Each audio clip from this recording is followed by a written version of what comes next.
Bismillahirrahmanirrahim. Assalamualaikum warahmatullahi wabarakatuh. Alhamdulillahirabbil alamin wassalatu wassalamu ala asyrafil anbiya'i wal mursalin sayyidina Muhammadin wa ala alihi wa sahbihi wa man tabi'ahum bi ihsan ila yaumiddin. Tsumma amma ba'd. Ma'asyiral muslimin, jamaah salat subuh yang dimuliakan Allah Subhanahu wa taala. Pada kesempatan pagi hari ini kita akan melanjutkan ke pasal yang berikutnya, yaitu pasal tentang maksiat-maksiat yang dilakukan oleh tangan. Jadi berbagai dosa ataupun maksiat yang biasanya dilakukan oleh tangan. Kalau kemarin oleh oleh telinga ya terakhir, sekarang yang dilakukan oleh tangan. Di antara maksiat yang dilakukan oleh tangan itu adalah mengurangi timbangan. Mengurangi timbangan. Mengurangi timbangan atau takaran. Ini termasuk maksiat dan dosa. Sudah diperingatkan oleh Allah Subhanahu wa taala dalam surah Al-Mutaffifin ayat 1 sampai 2 ya. Di situ Allah Subhanahu wa taala berfirman, A'udzubillahi minasyaitonir rajim, wailul lil mutaffifin alladzina idzaktalu 'alan nasi yastawfun wa idza kaluhum aw wazanuhum yukhsirun. Wailul lil mutaffifin, celaka al-mutaffifin. Siapa al-mutaffifin itu? Mereka itu alladzina idzaktalu 'alan nas. Mereka itu kalau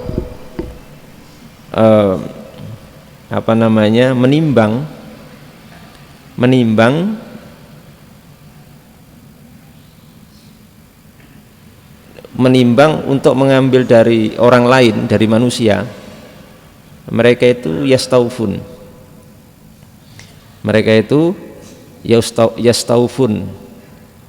Jadi kalau membeli dari orang lain itu timbangannya dipenuhi atau dilebihkan. Jadi misalkan bakul beras, kalau ada orang jual beras, dia membeli kan. Nah, ketika membeli ini kalau nimbang dilebihkan. Jadi misalkan 10 kilo itu 10 kilo pas atau dilebihkan 10 kilo lebih dikit gitu, kalau membeli gitu. Wa idza kaluhum aw wazanuhum yukhsirun. Tapi kalau menakar dan menimbang ketika menjual kepada mereka, yukhsirun, mereka itu yukhsirun artinya yungkisun, mengurangi. Pas membeli dipenuhi atau dilebihkan, pas menjual dikurangi. Jadi misalkan tadi waktu membeli 10 kilo itu pas membeli 10 kilo pas, kadang dilebihkan, diangeti banyak gitu. Tapi pas menjual ada orang beli 10 kilo kurang 10 kilo, sebenarnya nggak ada 10 kilo, dikurangi sedikit. Nah, ini praktek yang dilakukan banyak pedagang di pasar-pasar. Praktek yang banyak dilakukan oleh para pedagang di pasar-pasar adalah seperti ini, dan itu rahasia umum. Seolah-olah itu sudah dianggap biasa, padahal itu merupakan perbuatan dosa, termasuk maksiat, termasuk bahkan bisa dikatakan masuk dosa besar. Karena di sini diancam oleh Allah Subhanahu wa taala langsung, wailul lil mutaffifin, celaka. Orang al-mutaffifin tadi itu celaka itu. Ya kan, celaka. Karena orang-orang seperti ini berusaha untuk mencari rezeki dengan jalan yang salah, dengan jalan yang dilarang oleh agama Islam. Dari rezeki yang haram itu akan dicabut barokahnya. Nanti kalau dimakan oleh dia, oleh keluarganya, anak istrinya, tidak akan barokah. Bahkan biasanya menimbulkan berbagai macam kerusakan berbagai macam madharat, mudharah bagi keluarganya. Anak-anak yang seringkali diberikan rezeki yang haram akan tumbuh menjadi orang-orang atau anak-anak yang jelek pula, karena rezeki itu sangat mempengaruhi akan kebaikan dan keburukan anak-anak kita. Semakin bersih rezeki yang kita berikan kepada mereka akan juga mempengaruhi semakin baiknya mereka. Semakin haram rezeki yang kita berikan kepada mereka juga akan membuat mereka semakin jelek. Jadi kadang kalau ada anak-anak kita nakal, atau mungkin istri kita nakal, reseh, itu teliti dulu, jangan-jangan itu dari rezeki yang kita berikan kepada mereka setiap harinya. Ya, sedikit itu kan kadang seperti ini tidak terasa, Pak. Perbuatan dosa itu kadang tidak dianggap dosa karena pertama sudah biasa, dianggap biasa jadi tidak merupakan dosa. Jadi ketika melakukan itu sudah tidak punya rasa bersalah, sudah tidak punya rasa melanggar akan ketentuan Allah Subhanahu wa taala karena sudah biasa dilakukan. Ini termasuk saya ingatkan tidak hanya para pedagang yang seperti ini, termasuk kita semuanya, siapapun yang mungkin bekerja bukan sebagai pedagang, kadang sebagai pegawai, kadang sebagai pejabat, kadang sebagai ini itu perhatikan rezeki yang kita hasilkan sekecil apapun, jangan sampai tercampuri oleh sesuatu yang haram. Kalau belum jelas pasti halal, jangan diterima, jangan dibawa pulang untuk diberikan kepada anak-anak, kepada keluarga kita. Harus pasti halal. Jadi pantang seorang muslim untuk membawa pulang rezeki yang belum jelas statusnya. Dan status kehalalan ini ataupun keharaman rezeki kita itu bisa jadi karena zat rezeki itu, atau yang kedua dari sisi cara mendapatkannya. Kalau ini kan orang pedagang beras itu, kalau dagang beras hukumnya haram atau halal? Dagang beras boleh enggak? Boleh. Hukum asalnya beras itu termasuk mabi itu barang dagangan yang halal diperjualbelikan, beras kan, tapi menjadi haram karena caranya, gitu. Karena apa? Cara, metode kita mendapatkan rezeki itu menjadi akhirnya hasilnya apa? Haram, ya. Apalagi yang diperjualbelikan itu sesuatu yang jelas haram, itu jelas itu. Tapi kadang kita terjebak pada poin pertama tadi, sesuatu yang dilakukan itu halal, boleh, atau secara hukum asalnya tidak bermasalah, tapi bermasalahnya mulai pada metode ataupun cara kita mendapatkan rezeki itu yang kadang menimbulkan sesuatu yang haram. Semakin bersih rezeki seseorang akan semakin hidup barokah, hidup semakin bahagia. Jadi kalau kula panjenengan pengen bahagia hidupnya, coba biasakan rezeki itu 100% harus halal. Nanti rasakan barokah hidup kita dan kebahagiaan serta ketenangan hati kita dalam menjalani kehidupan dunia ini. Walaupun cuma sedikit, Pak. Nggih, walaupun cuma apa? Sedikit. Tapi kalau 100% halal itu akan memberi ketenangan, keberkahan. Jadi segala sesuatu itu diberkahi oleh Allah Subhanahu wa taala. Istri, anak kita, semuanya, ibadah kita, apapun itu jadi berkah karena apa? Walaupun sedikit tapi apa? Halal. Halalan to thayyiban. Penting sekali nih kalau sampaikan itu. Kalau memang samar-samar itu tinggalkan. Ini halal enggak ya? Ini boleh enggak ya? Jangan mau, langsung ditinggalkan saja. Itu samar, apalagi jelas-jelas yang haram, jelas-jelas tidak diperkenankan oleh Allah Subhanahu wa taala dan Rasulnya Muhammad sallallahu alaihi wasallam. Kemudian rezeki yang haram ataupun tidak bersih itu salah satu faktor terbesar doa seseorang itu ditolak oleh Allah Subhanahu wa taala. Jadi kula panjenengan kalau doa kok susah diterima, susah dikabulkan oleh Allah Subhanahu wa taala itu hampir bisa dipastikan sebabnya karena rezeki kita kotor. Mesti itu. Kalau saya katakan 99% doa kok susah dikabulkan oleh Allah Subhanahu wa taala itu 99% mesti rezekinya kotor. Kotor atau minimal samar-samar. Hadisnya kan jelas ya, disebutkan Imam Nawawi dalam Arba'in Nawawiyah itu. Ada seorang laki-laki yang yutilus safar, yang melakukan perjalanan yang sangat jauh, ya kan, yutilus safar, musafir. Musafir ini Pak, musafir itu sebenarnya seorang yang doanya mustajab. Seorang itu kalau sedang musafir melakukan perjalanan jauh, yang penting perjalanannya bukan untuk maksiat, ya itu doanya sebenarnya mustajab, sangat dikabulkan oleh Allah Subhanahu wa taala. Jadi kalau panjenengan pas musafir, sempatkan berdoa kebaikan untuk keluarga kita, mustajab insya Allah. Tapi orang ini sudah yutilus safar, pas melakukan perjalanan jauh, rambutnya awut-awutan, badannya kumal kumuh, karena zaman dulu nggak seperti sekarang. Sekarang udah aspal, sudah naik mobil, pesawat. Kalau dulu kan naik onta, gitu, naik kuda, jadi awut-awutan, rambutnya, badannya kotor sekali, kumal bahasa kita ini.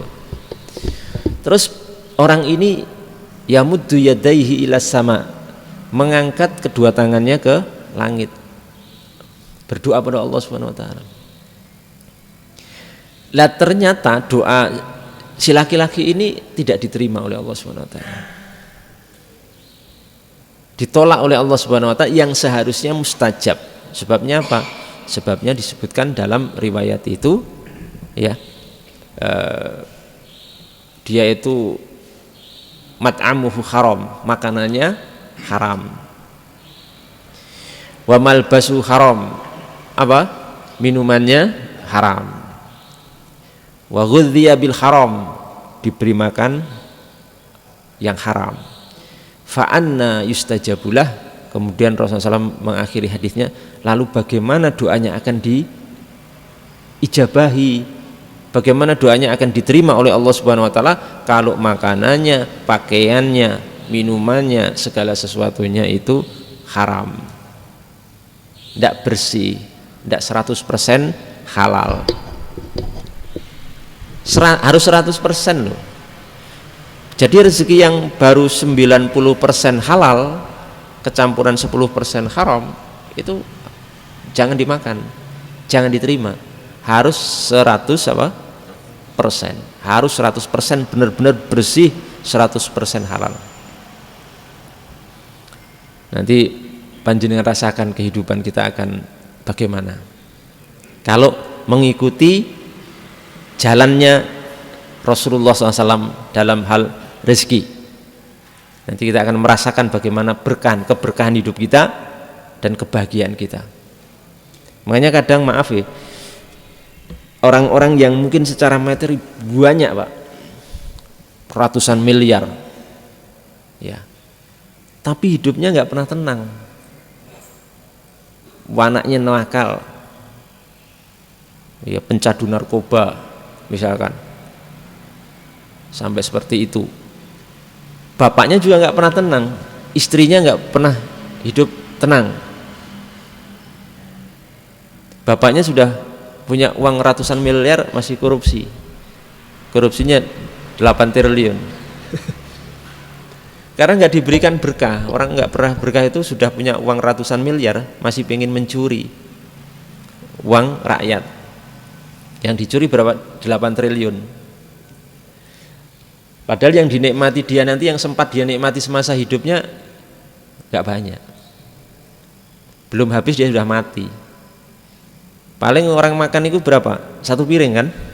Kan cuma 1 piring. Cuma 1 piring tapi korupsinya 8 triliun. Na'udzubillah min dzalik. Makanya para ulama mengatakan bahwa faktor terbesar tertolaknya doa itu karena makanan dan rezeki yang tidak bersih. Jadi monggo di sini kami mengajak kepada diri kami pribadi dan jamaah sekalian, mari membersihkan rezeki kita sebersih-bersihnya. Termasuk panjenengan yang maaf ya, mungkin kerjanya di kantor-kantor pemerintahan, jadi pejabat, kerja di Pemda, jadi anggota DPR, DPRD atau DPR RI pusat atau yang lainnya. Itu hati-hati. Salah satu godaan terbesar di tempat-tempat basah seperti itu adalah rezeki yang kotor. Gini mboten? Nggih. Jenengan bagian anggaran, wah itu basah ya. Anggaran pengadaan misalkan ini habisnya 200 juta. Belanja habisnya cuma 100 juta, tapi kwitansinya jadi pinten? Ditulis 200 juta. Kong kalih tokonya, tolong ini notannya sampean buat 200 juta ya, walaupun aslinya habis pinten? Cuma 100 juta. Yang 100 juta dikorupsi untuk bancaan satu apa istilahnya apa? Bagian itu, satu bagian di kantor itu dibagi rata, korupsi berjamaah. Jadi tidak hanya sholat berjamaah tapi apa? Korupsi berjamaah juga. Karena korupsi berjamaah itu lebih aman, Pak, karena satu sama lain kan punya dosa, jadi saling menutupi dan saling mengamankan temannya. Itu ma'ruf ya, pun rahasia perusahaan. Saya itu berkali-kali langsung ketemu orangnya. Jadi misalkan pas di satu tempat saya ada urusan misalkan membeli ini jalan-jalan besar bareng dengan orang-orang pemerintahan, itu langsung lihat, langsung dengar begitu, Pak.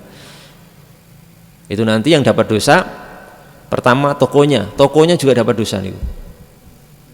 Jadi orang yang dibelanjai tadi, penjualnya itu merubah kwitansi yang harusnya habis 100 juta tapi ditulis 200 juta, itu juga akan mendapatkan dosa kelak di hari kiamat, rezekinya enggak halal.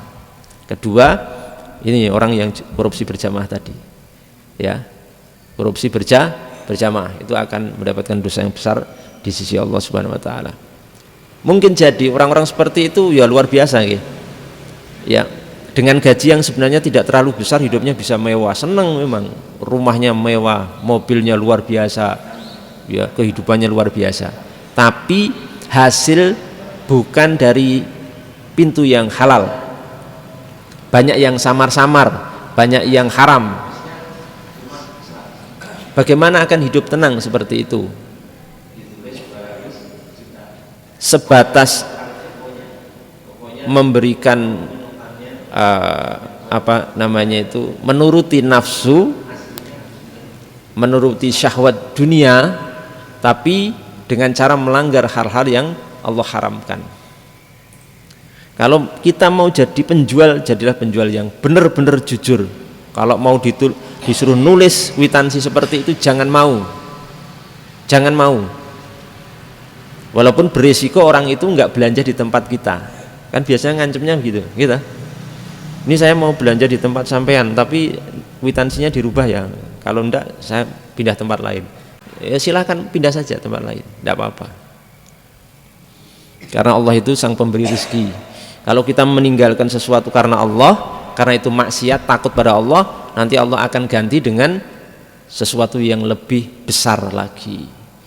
Ya, man taraka syai'an lillah awadahullahu khairam min. Siapa yang meninggalkan sesuatu karena Allah, maka Allah Subhanahu wa taala akan mengganti sesuatu itu dengan sesuatu yang lebih baik. Oke? Ampun takut miskin, ampun takut enggak dapat rezeki gara-gara meninggalkan maksiat pada Allah Subhanahu wa taala. Bahkan kita harus yakin Allah akan memberikan ganti yang lebih baik dari apa yang kita tinggalkan. Ya. Misalkan keuntungan dibelanjai orang 200 juta, mungkin keuntungannya misalkan 30 sampai 50 juta. Nanti Allah ganti dengan yang lain yang lebih besar daripada itu. Tapi yang halal, bukan yang haram. Nah, ini penting sekali karena bagaimana jamaah sekalian yang dimuliakan Allah Subhanahu wa taala, kesulitan kita mencari rezeki jangan sampai menjadikan kita seorang menjadi hamba yang kemudian menghalalkan apa yang Allah haramkan. Kesulitan mencari rezeki itu bagian dari ujian dari Allah Subhanahu wa taala untuk kita. Bukan kemudian sulit mencari rezeki kemudian apa? Melanggar.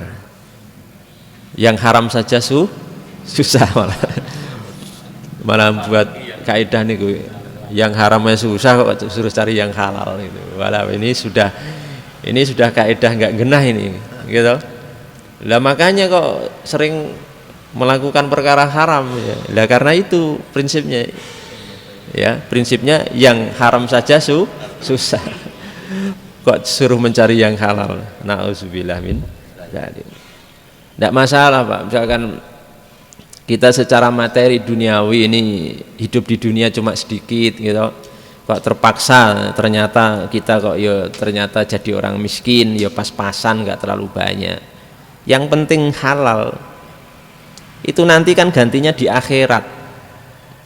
Agak miskin di dunia tidak masalah, tapi nanti kita menjadi ahlul jannah, ahli surga Allah Subhanahu wa taala, yang akan diganti beribu-ribu berjuta-juta kali lipat kenikmatannya itu nanti di surga Allah Subhanahu wa taala, daripada kita memaksa diri untuk mendapatkan sesuatu dengan jalan yang haram, apalagi yang kaitannya dengan hak manusia. Itu kan susah selesainya nanti, susah sekali.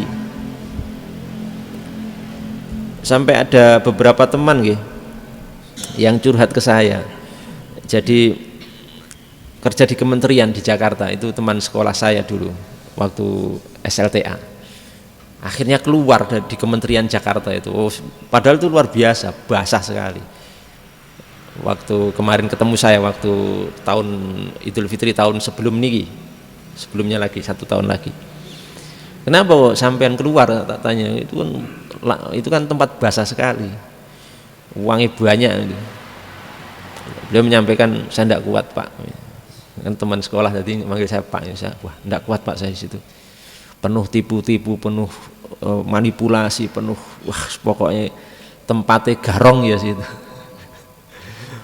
Kalau mau tahu garong ya di situ Pak, tempat manusia luar biasa mengerikan. Akhirnya keluar cari kerjaan lain dengan niat cari rezeki yang halal. Padahal teman saya itu dulu waktu sekolah agak nakal, tapi setelah lulus sekolah kerja niku malah agamanya semakin bagus. Saya ketemu niku ya agak heran, wah masya Allah sudah soleh sekarang ya. Dulu padahal nakal sekolah ya.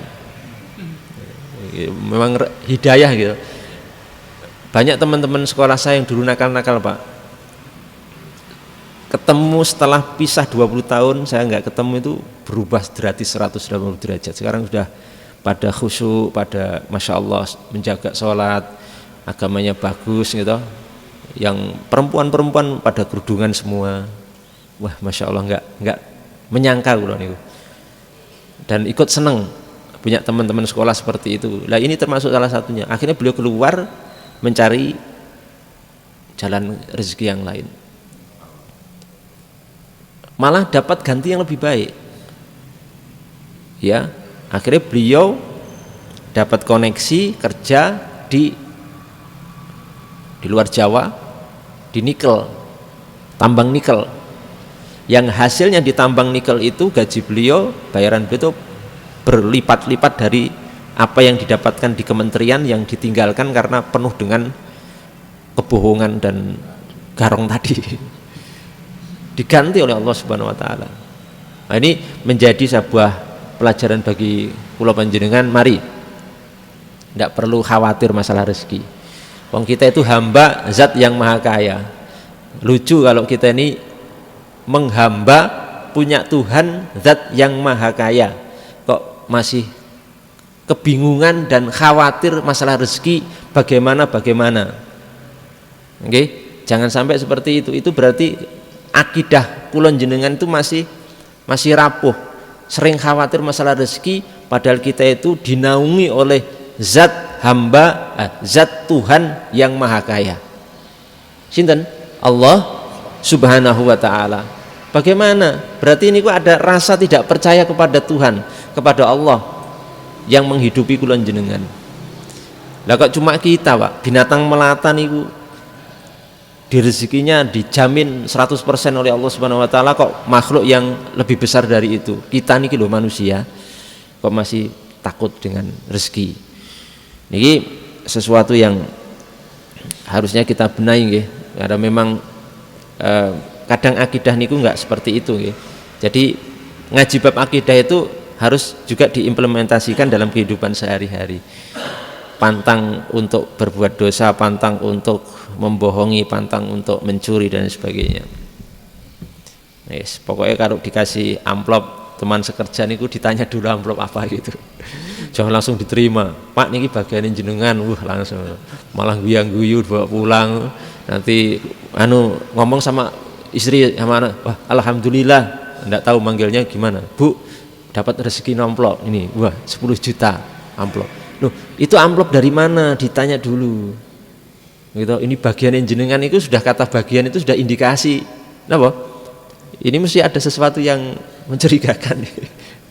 Oh enggak berbuat apa-apa kok tiba diamplopi orang 10 juta. Hati-hati. Dan saya mendapatkan orang-orang yang bersih rezekinya itu luar biasa. Kalau ngibadah ya semangat. Kalau zikir semangat, tahajud semangat, ngibadah seneng, sholatnya mantep.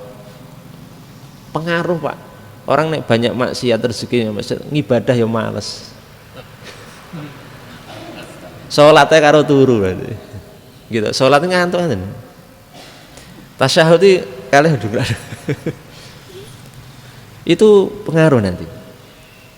Pengaruh sekali.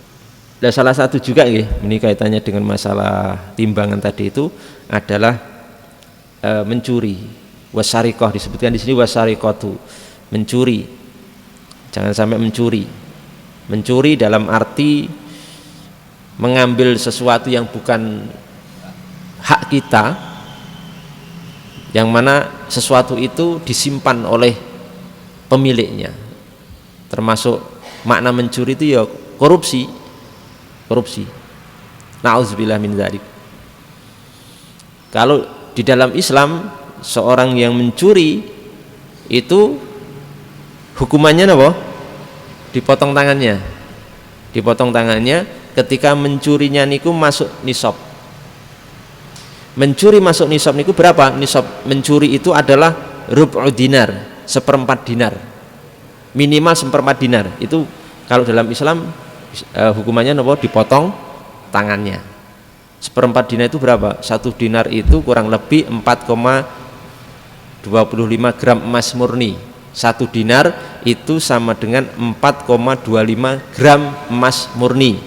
Berarti 1/4 dinar itu kurang lebih 1 gram sekian. 1 gram emas murni loh niku. Berarti 1 gram emas murni itu kita asumsikan ya kurang lebih pinten? 1 juta. Jadi kalau orang mencuri 1 juta ke atas, itu dalam Islam kalau terpenuhi syarat-syaratnya itu dipotong tangannya. Matongnya mriki. Di pergelangan ini dipotong sini. Mencuri pertama dipotong tangannya kanan. Kok masih mencuri lagi? Setelah itu potong kaki kiri. Disilang kaki kiri. Mencuri lagi potong tangan kanan, ya kiri. Mencuri lagi potong kaki kanan. Gitu caranya di dalam Islam. Tapi itu minimal harus 1/4 dinar. Kalau kurang dari itu enggak. Jadi misalkan ada anak mencuri cuma 50.000, 100, 200 atau mencuri cuma snack itu enggak bisa. Harus minimal 1/4 dinar, rubuk dinar, kurang lebih 1 gram emas murni sekian. Dan itu pun ya, tapi ancamannya memang begitu nggih. Dalam surah Al-Maidah itu nggih, wasariqu wasariqatu faqta'u aydiyahuma jazaa'an bima kasaba nakala minallahi wallahu azizun hakim. Itu loh. Wasariqu wasariqatu faqta'u aydiyahuma, pencuri laki-laki dan perempuan potonglah tangan-tangan mereka. Itu ayatnya dalam surah Al-Maidah ayat 38. Ayat memang seperti itu, tapi dalam penerapannya nanti enggak semudah itu, Pak. Itu harus dilakukan oleh negara. Jadi masing-masing kulon jenengan enggak boleh, karena itu hukum harus ditegakkan negara. Kalau negara enggak menegakkan ya enggak boleh. Jenengan nanti ketemu pencuri maling motor kemudian jenengan potong tangan dewe jangan. Jenengan malah yang masuk penjara nanti. Harus negara yang menegakkan hukum ini. Kalau enggak ya sudah. Ya sabar. Kedua, orang yang mencuri itu belum tentu walaupun masuk nisab 1/4 dinar lebih ke atas belum tentu bisa dipotong. Misalkan karena dia mencuri karena kelaparan. Karena kelaparan, orang mencuri walaupun lebih dari 1 dinar itu tidak bisa dipotong. Kalau dia mencuri karena kelaparan, karena dia mencuri karena misalkan dia mau lahiran tidak punya uang untuk lahir kemudian dia mencuri, seperti itu tidak bisa diterapkan hukum potong tangan ini. Kemudian yang perlu kita perhatikan kalau di zaman Rasulullah niku hukum-hukum had, namanya hukum had nih, potong tangan, rajam itu kan hukum had nih. Kalau kita mendapatkan kasus seperti itu atau seorang melakukan perbuatan seperti itu lebih utama dalam hadis-hadis Nabi itu jangan melapor ke negara. Cukup taubatlah kepada Allah Subhanahu wa taala saja, Allah Maha Pengampun, tapi jangan melapor ke negara. Karena kalau misalkan melapor ke negara atau kita melaporkan orang itu ke negara, konsekuensi hukumnya negara harus menegakkan hukum had itu.